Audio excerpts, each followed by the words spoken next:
हमारी माननीय स्थान का बेटा भी। तो 130 करोड़ लोगों की मांग है, 130 करोड़ लोगों की मांग है कि सीबीआई इंक्वायरी की जाए। और इस बात पे उन्होंने अपनी संवेदनाएं प्रकट की और उन्होंने कहा कि आप जो कह रहे हैं मैं उस बात से पूरी तरह से सहमत और इत्तेफाक रखता हूं। और मैं भी यही कहता हूं कि अगर जनता की ये मांग है और जितना कि मैं समझ रहा हूं तो ये इंक्वायरी होनी चाहिए। तो हमारी मुंबई पुलिस से भी एक बार फिर से दरख्वास्त है, जो हमारे माननीय गृह मंत्री अनिल देशमुख जी हैं उनसे एक बार फिर से दरख्वास्त है। उन्होंने ज़रा सख्ती से कहा था कि ये सीबीआई जांच बिल्कुल नहीं होगी। मेरे ख्याल से उससे लोग थोड़ा सा आहत हो गए थे। मुझे ऐसा लगता है कि ठीक है, मैं समझ सकता हूं कि सबके अपनी अपनी परेशानियां और दिक्कतें हैं, लेकिन उनसे गुजारिश है हाथ जोड़ के कि जनता जो है पिछले 45 दिनों से इसके पीछे अनवरत लगी है, तो उस पर थोड़ा सा ध्यान दें और सीबीआई इंक्वायरी अगर कर दें। क्या वजह है लोग जानना चाह रहे हैं कि आप सीबीआई इंक्वायरी नहीं करना चाहते, जबकि 26 कोई सुराग 40 कोई सुराग जो बाहर आए हैं जो किसी और तरफ इशारा कर रहे हैं। तो अगर सीबीआई इंक्वायरी हो जाती है तो लोग निश्चिंत हो जाए। एक ही केस है जिसकी दो अलग अलग इन्वेस्टिगेशन चल रही है, एक पटना पुलिस कर रही है, मुंबई पुलिस कर रही है। और मुंबई पुलिस फिलहाल कुछ बात नहीं कर रही, हालांकि पटना की टीम जो है पुलिस की वो मुंबई में आके बैंक्स में जा रही है, लोगों के स्टेटमेंट रिकॉर्ड कर रही है। तो क्या आपको भी शक है कहीं मुंबई पुलिस इस पूरे मामले में अंडर प्रेशर है? क्या है ये क्यों है, ये तो हम सबकी समझ के बाहर है। क्योंकि मैं ऐसा मान के चला हूं कि महाराष्ट्र की जो पुलिस है उसको माना गया है कि विश्व में दूसरे स्थान पे है स्कॉटलैंड यार्ड के बाद, और कोई भी केस को सुलझाने में बहुत सक्षम है। लेकिन देखिए, दो बातें उभर के आती हैं। अगर ये आत्महत्या का केस है तो ये तो बंद हो जाना चाहिए था। सुबह आपको पता चला आत्महत्या, शाम को ये केस बंद होनी चाहिए थी। अगर आत्महत्या का केस नहीं है और इतने सारे 40-45 लोगों को फिर इंटरोगेट क्यों किया जा रहा है? अगर आत्महत्या ही है, हत्या नहीं है, तो फिर लोगों को इंटरोगेट करने का तो कोई मतलब ही नहीं है। और फिर 45 दिन अगर इसे खींचा गया है तो इसका मतलब है इसके अंदर से कुछ और सुराग निकल रहे हैं जो किसी और इशारा कर रहे हैं। तो फिर सीबीआई इंक्वायरी होनी चाहिए। तो ये जो पुलिस, बिहार की पुलिस और चूंकि मैं बिहार का हूं तो मेरे सेंटिमेंट्स भी बिहार की पुलिस और वहां की व्यवस्था, वहां के सरकार के साथ है, महाराष्ट्र सरकार के साथ भी है, सब लोगों के साथ। हम ये कहना चाह रहे हैं कि ये एक इमोशनल लड़ाई है, ये कोई लीगल लड़ाई या कोई टेक्निकल लड़ाई या आपस में पुलिस की एक अहम वाली बात की ईगो, हम काम ये कर रहे थे तो आप क्यों आ गए।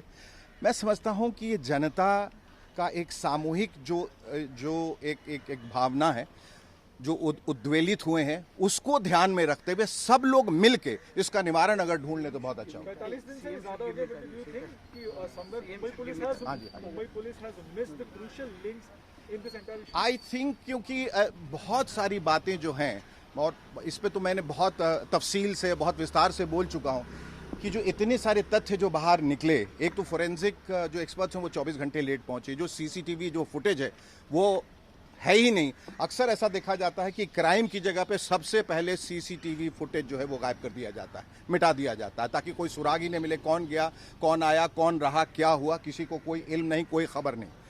तो मुझे ऐसा लगता है इन चीज़ों पे ध्यान देना चाहिए। और सबसे अहम बात यह है कि सुशांत सिंह राजपूत के जो बहुत नज़दीकी के लोग थे, जो बहुत करीब थे, जिसमें अब देखिए कि उनके बॉडीगार्ड, अब उनके फिजिकल ट्रेनर, उनकी जो गर्लफ्रेंड है, इन सबसे बातचीत जो अब की जा रही है 44 दिन के बाद, ये पहले क्यों नहीं की गई? तो कहीं ना कहीं आपको ऐसा लगता है कि कहीं ये जानबूझ के या किसी के दबाव में तो नहीं हो रहा है? ऐसा क्यों हो रहा है? जो सब पूरी जनता को जो बात दिखाई दे रही है वो क्यों नहीं हो रहा है? मैंने माननीय मुख्यमंत्री जी से बात करनी चाहिए। मैंने कहा कि अगर वो चाहेंगे तो ये सीबीआई इंक्वायरी तुरंत हो जाएगी, लेकिन पता नहीं शायद उनकी मसरूफियत रही हो या इस बारे में वो बात नहीं करना चाहते या क्या वजह है। उन्होंने मुड़ के फिर उनकी तरफ से मेरे पास कोई जवाब नहीं आया।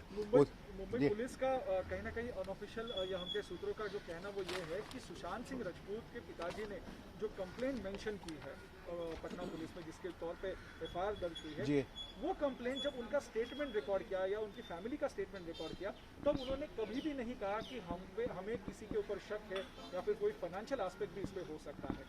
मेरे ख्याल से वो वो चाह रहे थे कि ये बात तो मैं मानता हूं कि उनको शुरू में जब ये शुरुआती जांच हुई थी तो उनको ये बातें इन बातों का खुलासा करना चाहिए था। मुंबई पुलिस इस बात से बिल्कुल अनभिज्ञ है कि इस तरह की कोई घटना घटी या इस तरह के कुछ पेंच अंदर हैं। उनको कहना चाहिए था। अगर नहीं कहा, वो उनका जाती मामला है, किस वजह से नहीं कहा, किस दबाव में नहीं कहा, हम उसमें नहीं जाते। अंततोगत्वा उन्होंने कहा और अब उस पर अमल करना चाहिए।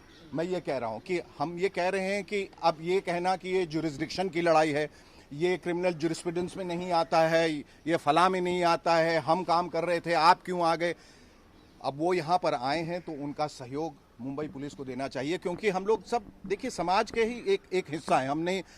हमसे ही निकल के कोई पुलिस वाला बनता है खाली, तो सबको मिलके एक दिशा की ओर बढ़ना है। क्योंकि ग्राउंड पे ये दिखाई दे रहा है Mumbai police versus Bihar police ये है, और दूसरा उसमें है वही गलत है। बिहार पुलिस बोल रही है कि मुंबई पुलिस कोऑपरेशन नहीं कर रही है जी, और दूसरी जगह पे दिखाया जा रहा है कि बिहार पुलिस जो है वो सहायता ले रही है, जो इस मामले से जुड़े लोग हैं उनकी गाड़ी इस्तेमाल की जा रही है या उनकी गाड़ी की सहायता ली जा रही है इन्वेस्टिगेशन के लिए। तो कहीं ना कहीं ये Bihar police versus Mumbai police का मामला है। वही तो मैं कह रहा हूँ, यही हो गया ना कि तुम कौन और तुम मुझे नहीं जानते और मैं कौन तुम मुझे नहीं पहचानते। ये बात नहीं होनी चाहिए। पुलिस पुलिस है।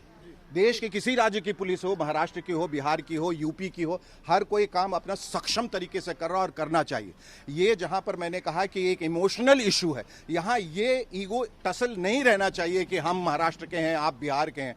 हम सबको मिलके जो जनता की जो भावना जो सर्वोपरि है उसको ध्यान में रखते हुए हमें सीबीआई की इंक्वायरी की जांच की मांग करनी चाहिए।